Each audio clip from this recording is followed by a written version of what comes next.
British and American culture students. I don't know if you're a KT customer, but there was an internet blackout today in Korea, of all places. That, most famous country for internet, most connected country in the world, or among them. But there was a couple hours where people couldn't access the internet. That was really fun for me and my conversation classes when we were trying to do online interviews for the midterm. But anyway, things seem to be working now, and it's time for us to do the midterm review, because on Friday we're supposed to have a test. Now, if something happens to the internet during our midterm on Friday, that will be a disaster. Okay, so just pray or keep your fingers crossed, or just share your positive energy, and let's hope that everything works properly, because that's my worst nightmare, is some sort of service interruption in the middle of our midterm. But anyway, 10 o'clock this Friday is when the midterm is going to happen, same as usual. There's some problems with the CNU portal currently as well. It's related to posting assignments, but it shouldn't affect this lecture being posted or anything else. So anyway, we're just going to go forward with the expectation that Friday at 10 o'clock everything will be fine. So please be prepared for your exam. So this is what I'm going to do. I'm going to help you get prepared. Basically, the course is divided into week by week sections, and they do change somewhat from year to year. So if you have some source of information from previous classes or an older textbook, that will be a disadvantage, because the midterm is going to be based primarily on the things I emphasize in class. Again, you do need to read the textbook. That's a primary source of material, but the most important thing is to focus on the things I emphasized. Now, I'm not going to talk about things in detail today, because then we would end up with 15 hours of lecture, and nobody wants that.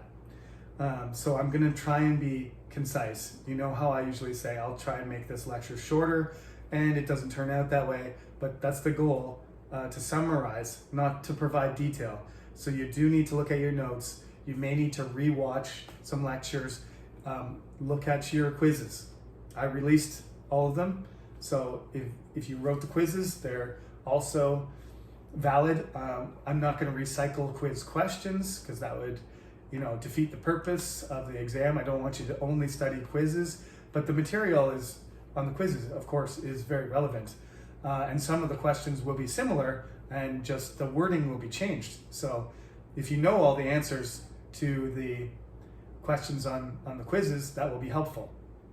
So lecture notes first, and textbook second, and quiz answers third, are the things that you should study, look at carefully. So the first thing we did in this semester was I went back and forth between what I call the first millennium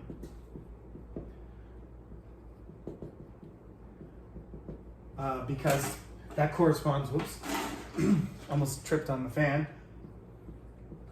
This roughly corresponds to the first 1,000 years of British history. As some students pointed out, there is a difference between British and English. Primarily what we're talking about in the first millennium is English history. I didn't really talk about Ireland and Scotland because it doesn't really fit. Okay? And of course, eventually Canada and other parts, Australia, New Zealand, South Africa, India will eventually be part of this course, but there's no time to really focus on them individually. I'm Canadian, so I'll mention Canada, specifically in one lecture, but for now, the first millennium is really primarily concerned with England and the development of English culture and the English language. So there are those four major cultures that invade, conquer, and mix with the local people. And as I said, there's strong evidence now new evidence that genetically, especially through the female genetics, that the original, the Celtic inhabitants, right? The Celtic inhabitants, the people that were called the Britons, right, who became the Romano-Britons, and then they became the Anglo-Saxon kingdoms. They did mix. The culture was dominant, but genetically the same people. That's one of the things. If that comes up on the midterm, don't forget that essentially I'm, especially through my mother's DNA, I am a Briton. The highest genetic component of me is Celtic. And then culturally, I'm Canadian, of course, because I've evolved from my Celtic roots. But somewhere way back, I'm descended primarily from people who were Britons, okay? Even though the majority of the people that we consider culturally to be those original people are in Wales, Welsh, right, in the western part, and Cornwall, the Cornish. Okay, let's not belabor the point.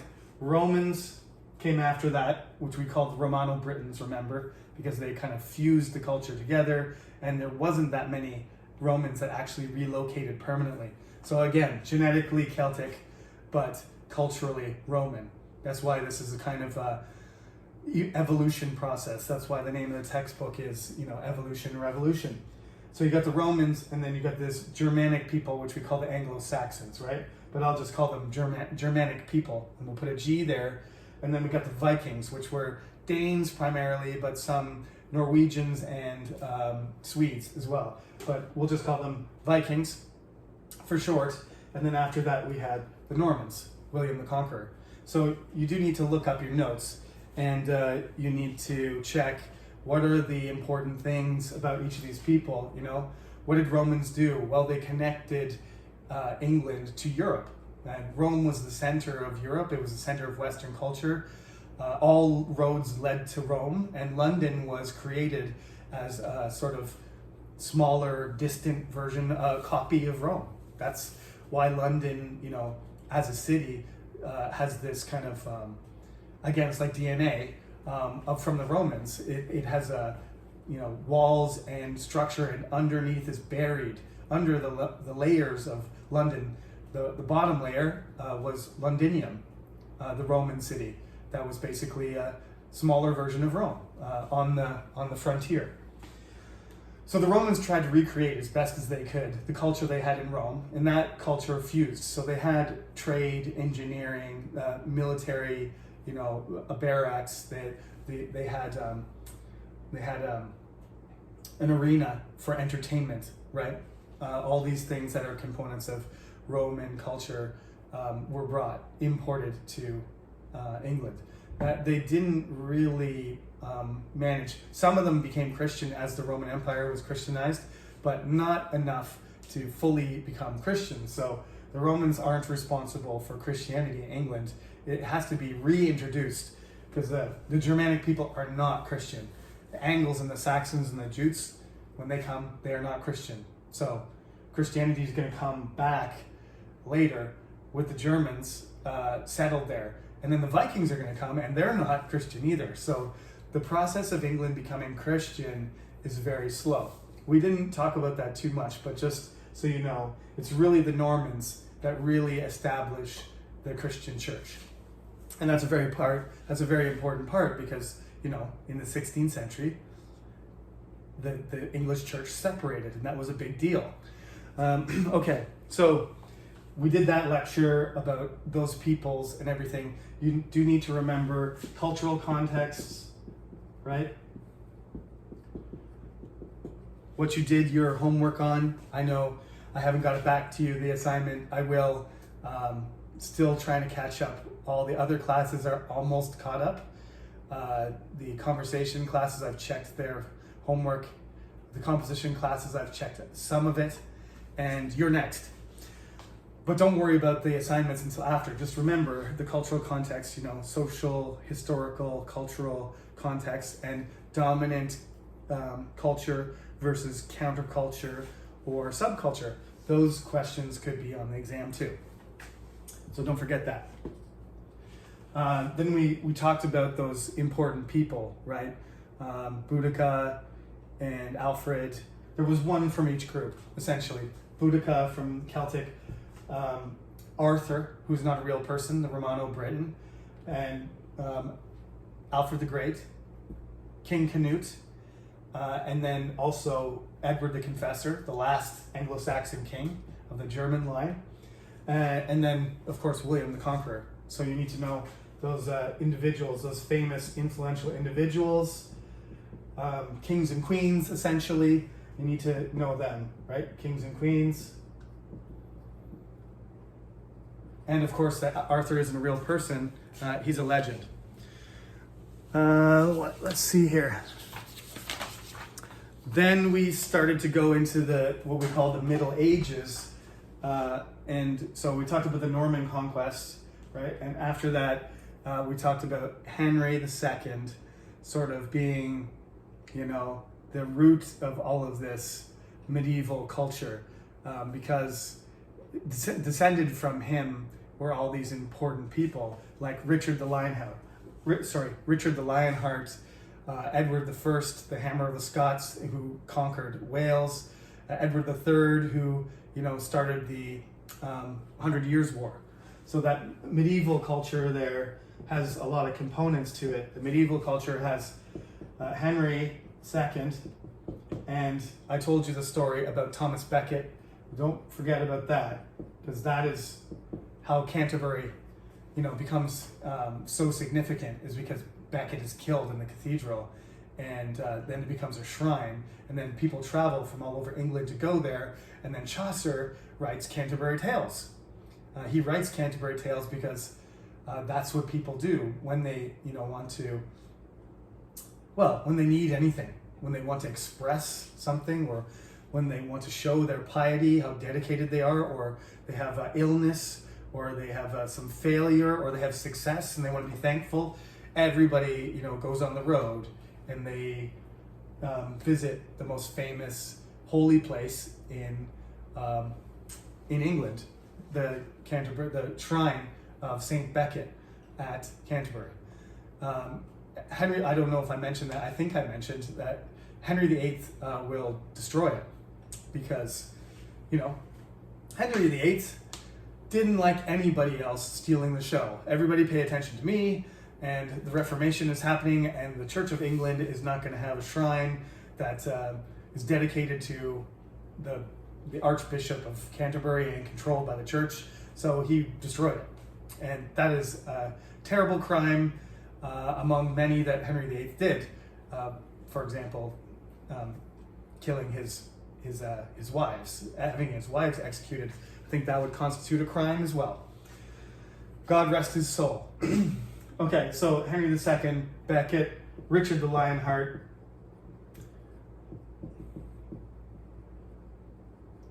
As I pointed out, there was like strong kings and weak kings, and most of the kings we talked about were the strong ones, which, we talked about John.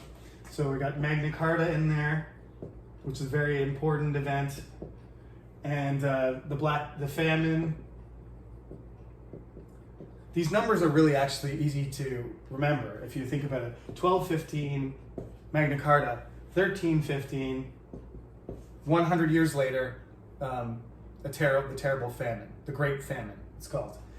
And then the Black Death, right? And all of these events, and then the Peasants' Revolt.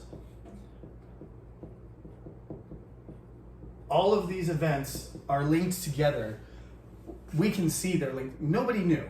Don't get me wrong. I'm not trying to present some sort of, forward-looking, future-seeing vision of how British culture evolved. I'm just saying the Magna Carta was one step, controlling King John, right? The rich people of the kingdom, the barons, got together and said, John, if you don't sign this, we're going to kill you. They didn't say it like that. Basically, there was a rebellion, and they forced him to come to the table. And the agreement they signed was basically, you're the king, but you have to listen to us. You have to if you want money, you're going to have to consult the important, wealthy people in the kingdom.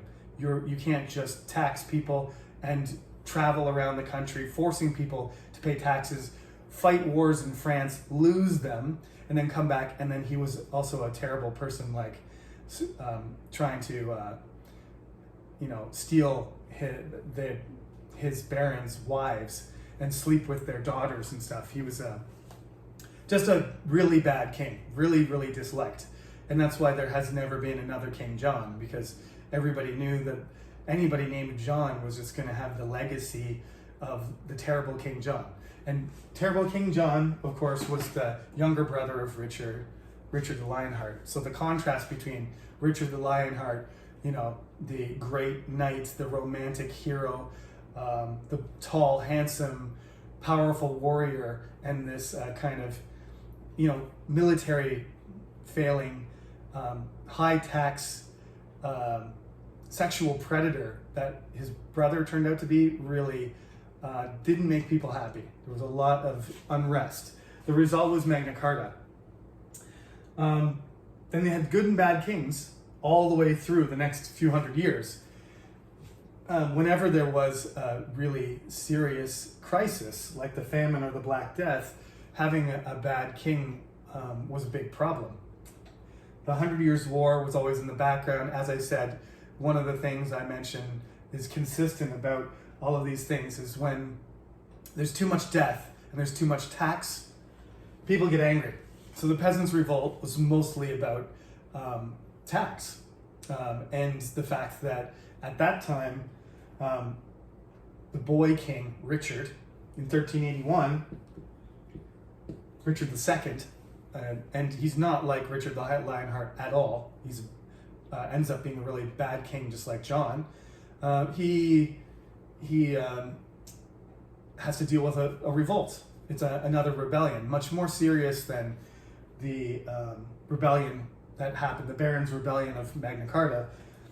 When they march on London, there's thousands of these peasants and tradesmen, and some of them are former soldiers, and they're trying to, they're not trying to overthrow the government. That's why it's not really a revolution. They're not even trying to replace the king.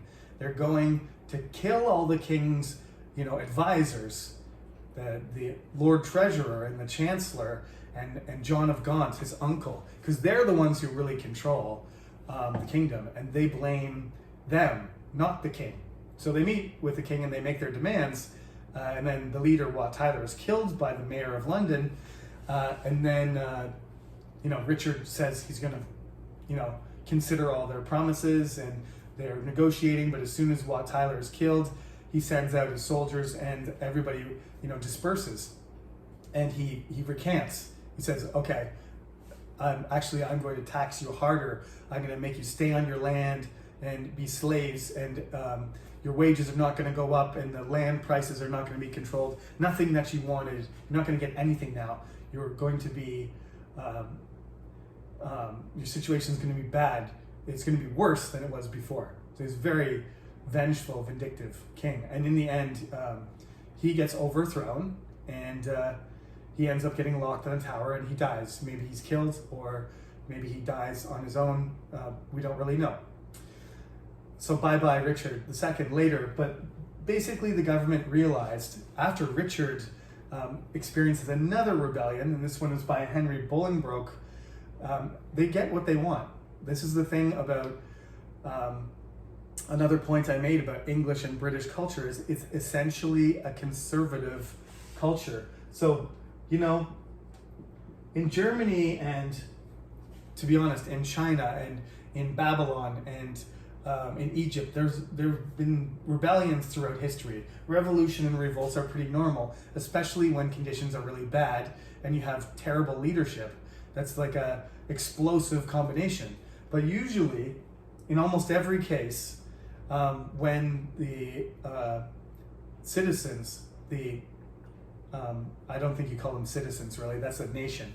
When the people of the English kingdom want to show their anger, they protest, and they get agitated and they damage things and break things, but they usually don't go into full revolution mode where they're going to destroy everything and replace it with something else, except later in the English Civil War. That's a notable exception. But hundreds of years of evolution, slow evolution, Magna Carta, the conditions of the Black Death, making the lower population, so wages are going up, rights are given to people, language is evolving. As I said, English is kind of the reason why these cultures are so important is because you can see the Celtic language is pretty much replaced completely, but these are basically the components of English language. You've got Latin vocabulary for legal things and for international communication. You've got Anglo-Saxon German, Germanic, the Anglo-Saxon language, the English language, Old English. It's basically Germanic. And then you've got all these words, like I said, the TH sound, the TH character, thorn, and these, them, their, the, that, thus, all of these words that we have in English that are difficult to say for other people, that's the Vikings' fault.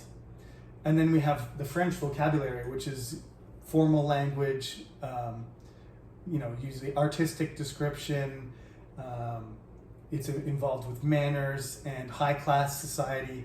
We have that French vocabulary. And of course, we have Greek because of science. So we have a very mixed up language. That's one of the reasons why English spelling and it's inconsistent, and it's because it has a huge vocabulary. English is the biggest language in the world. That's because it's basically 5 languages blended together, with a basic Germanic structure, with all these layers of vocabulary on top. And Chaucer, in the Middle Ages, he lives during this, and I mentioned, the 14th century is so important. 1348 is the Black Death. You've got the famine, you've got the Black Death. Chaucer is born, and so is John Wycliffe. They're born when the Black Death is going around killing everybody. So they're lucky to survive, Chaucer and Wycliffe. Wycliffe is important because of his religious ideas, which are proto-Protestant. They're basically Reformation ideas. And Chaucer is important for his contribution to language. Chaucer was fluent in Latin and French, but he chose to write Canterbury Tales in English. So it showed that the upper class, still was multilingual, but it was increasingly clear that English was evolving into the dominant language. And it'll eventually have a country where everybody speaks English. Even Scotland and Ireland, the Irish have attempted to keep their language alive, as have the Scots and the Welsh. But everybody's first language is English, rather than French or Gaelic or Latin or another language. Primarily French by the Normans time period. The first language for the kings was French, and William the Conqueror couldn't speak English.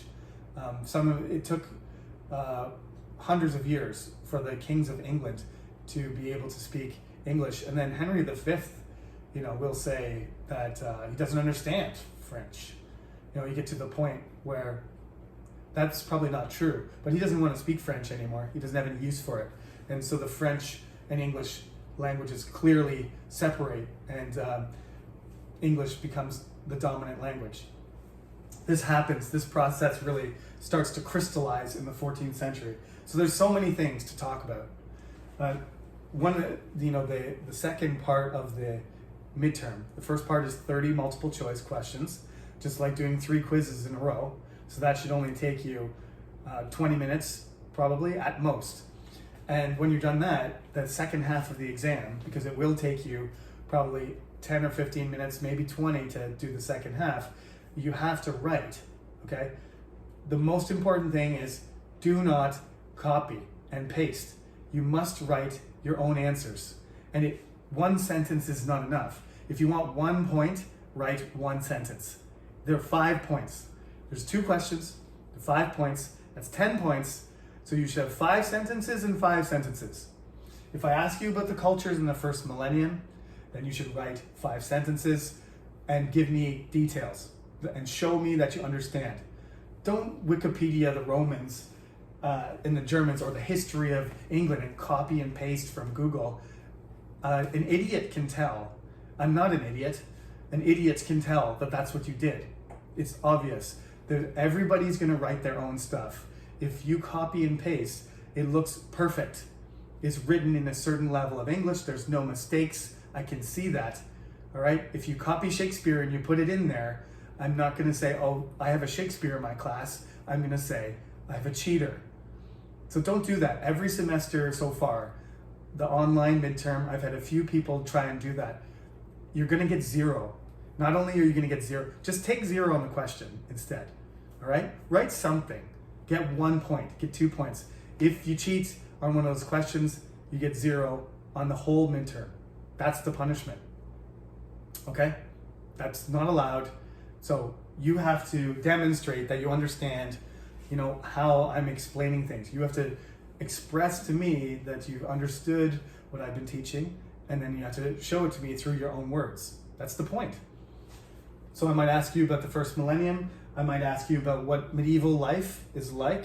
I might ask you about the important people in the first millennium. I might ask you about the 14th century. Tell me what happened. Okay? I'm going to phrase the question so it's not going to be easy for you to answer it without thinking and putting things together in this class. Because again, that's the point. Okay, so basically, other than the fact that there's the 100 Years' War and 1453 that ends, right? The Turks take over Constantinople, the Crusader Age, which is Richard the Lionheart and John and Henry II, they're all involved in that. It's basically France that is the powerful, the Franks are the powerful, force that takes over the Middle East and creates, what do they call it? I'm going to forget the French, outre-mer, over the sea. They call it the over the sea area. This is where they recapture Jerusalem. That's spearheaded by the French always, but the English go along and Richard the Lionheart in the Third Crusade is the most important person. So people always remember the English were in the Crusades, but really the French were the ones that were involved in it and did the best. Not the best, I shouldn't say, that's not the right word. They were the most effective. But the Islamic world was never going to allow a Christian state to exist for very long there. So if they didn't keep supporting it, eventually the Islamic military was going to get itself together, and they did. And they expelled completely long before 1453. But Istanbul, which was then called Constantinople, which had been there for over 1,000 years, finally fell to the Turks in 1453 at the same time that the 100 Years' War ended and France completely expelled the English from France, except for Calais. So these two things on the west and the east side of Europe happen simultaneously. And one of the reasons it happens is because France and England are busy fighting themselves instead of other people. So the Turks, the Ottoman Empire, they take advantage, and 100 years later, they're going to be in Austria attacking Vienna. They're going to take over, southeastern Europe completely. Greece is going to be gone. All the Balkans is going to be part of the Ottoman territory. They're going to, while the Christians are fighting themselves, they're going to take advantage of it. Anyway, that is not going to be involved on the test. We just kind of skip over this whole century. What happens in England after that is the War of the Roses happens after they lose all their possessions in France. They lose the 100 Years' War against France, and then they start killing each other. And they have, 5 kings. 4 of them end up dying from violent deaths. So the English are weak. But at the end of this century, at the end of the 15th century, Henry Tudor will become Henry VII, and he will stabilize the country. And then we'll go into the 16th century. And as you know full well, I'm going to run out of space on the board. But the 16th and 17th century are the most important parts that we've been talking about. They took up more space in the book and more lecture time than anything else. And there's so many things involved. But most importantly, the Tudors, which is Henry VII to Queen Elizabeth. It's just actually, even though there's Henry VII, Henry VIII, and then Edward, Mary, and Elizabeth. There's 5 of them. It's only the grandfather and the father and the children. But there's 5 different people. So it's a long story, the Tudor story, even though it only goes from the grandfather to the grandchildren, and then there's no more. Henry VIII didn't do a very good job of producing kings. So after Edward dies, it's Mary, and as you know, then it's Queen Elizabeth. We just talked about this recently. Each one of these people has significant things, but we talked a lot about Queen Elizabeth and not that much about Bloody Mary and Edward. Edward is the super Protestant, more Puritan almost type king. Mary is the Catholic Spanish, married to a Spanish king, half Spanish herself. That's what she represents. And she tries to turn England back into a Catholic kingdom, but she, unfortunately for her, dies of a disease. So it's, Henry VIII, more influential king is hard to imagine. William, I guess, King William, maybe. William the Conqueror might be the most important king in English history. You might argue that Henry VIII is the second because of something called the Reformation, right? Can you see that?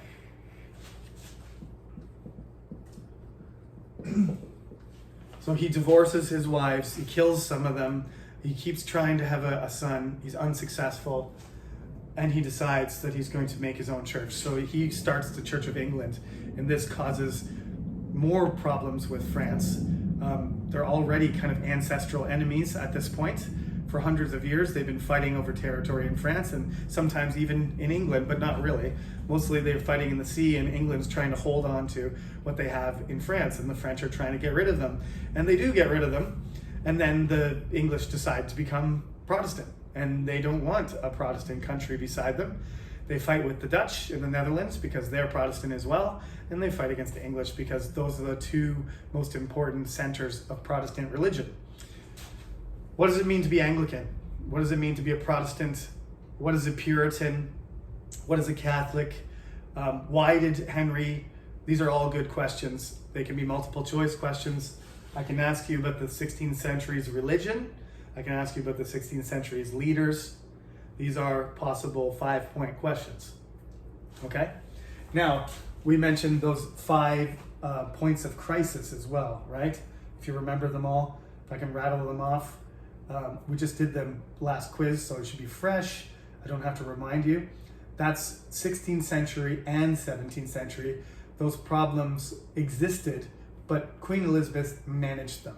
So remember that. Those 5 points, the financial thing, the religion thing, these problems are there. But because of the leadership of Queen Elizabeth, she keeps it under control. James also manages to keep a lid on the pot that's kind of bubbling.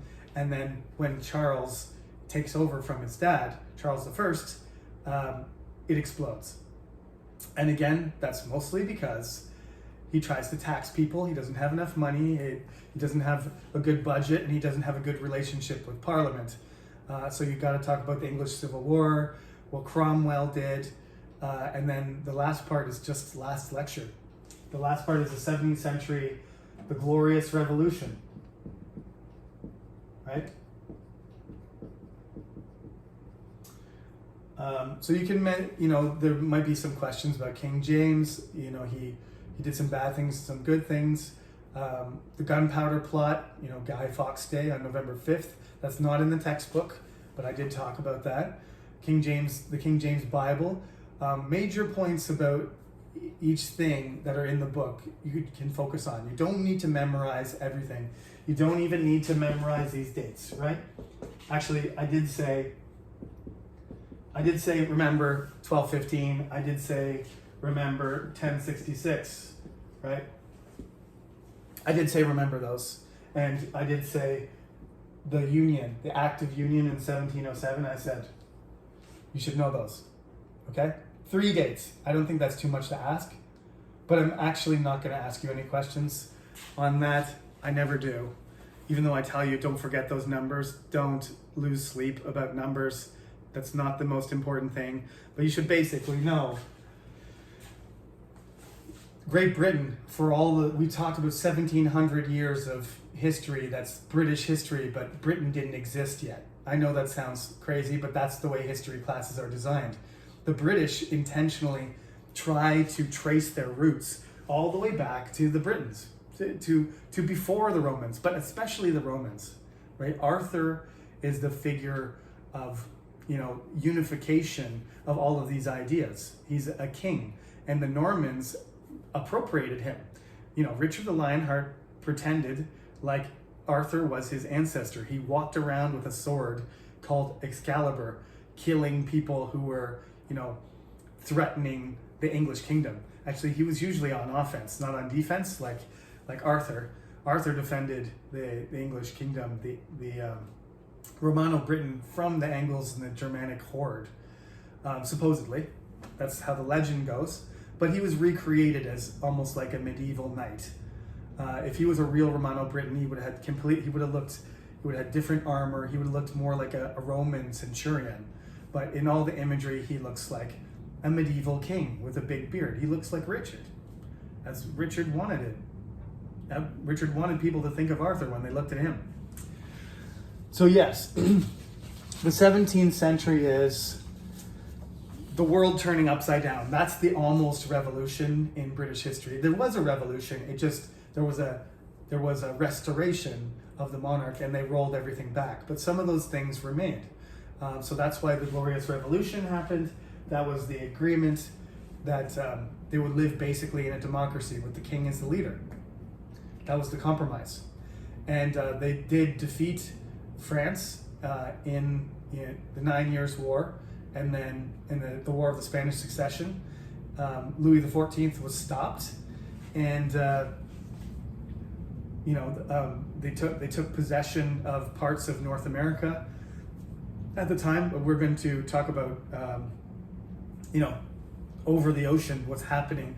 We have to go all the way back to before King James, way back to the beginning of the 16th century, to when Henry Tudor, Henry VII, sent John Cabot across to check out Canada. But that's not on this exam, so I don't want to discuss that now. So that's it. 1707 is the end of the first half of this semester. I hope this, messy board and explanation helps you get a higher grade, and see you on Friday. I won't see you on Friday, but be online on Friday. Be ready. Good luck. I'll see you next week.